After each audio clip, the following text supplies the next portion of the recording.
今日帶住一個正到冇朋友嘅中山珠海美食3天團，團費超抵啊！只需要599蚊咋，就可以一邊嘆住沿途嘅靚風景，一邊食住各種令你流晒口水嘅美食。呢個行程究竟點樣呢？跟住我嘅鏡頭一齊出發啦！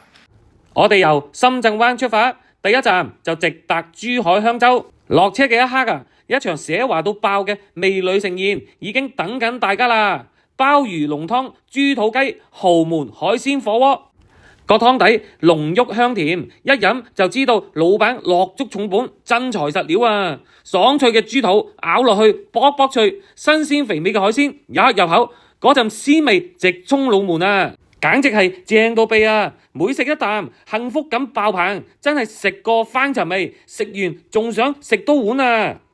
食飽飲足，梗係要去打卡珠海嘅新地標日月貝啦。雖然講下晝陰天濛濛，但係呢個俾日月貝添咗絲絲神秘嘅氣息。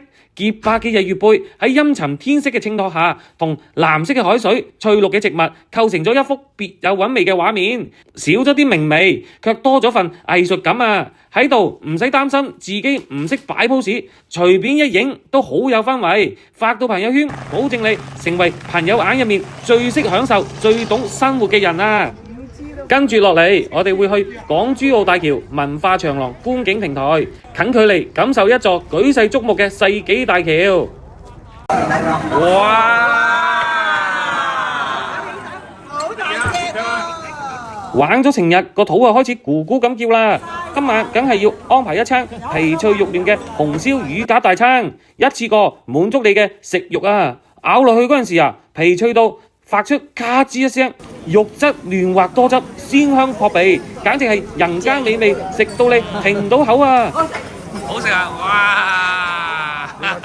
食完就入住喺鬧市嘅酒店，周圍行街超級方便，一出街就有各種特色小店同埋熱鬧嘅夜市，想宵夜、按摩、揼骨都好方便。酒店仲有恆溫泳池，玩完一日去游下水，放鬆下身心，消除一日嘅疲勞，真係舒服到好似嘆世界咁樣啊！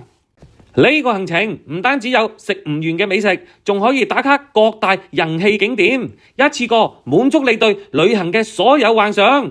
快啲拉埋你班鍾意食嘢、鍾意玩嘅朋友一齊報名出發啦！等我哋一齊踏上呢次精彩絕倫嘅美食之旅，創造屬於我哋嘅美好回憶。唔好再猶豫啦！呢個機會千祈唔好錯過啊！係飲啦！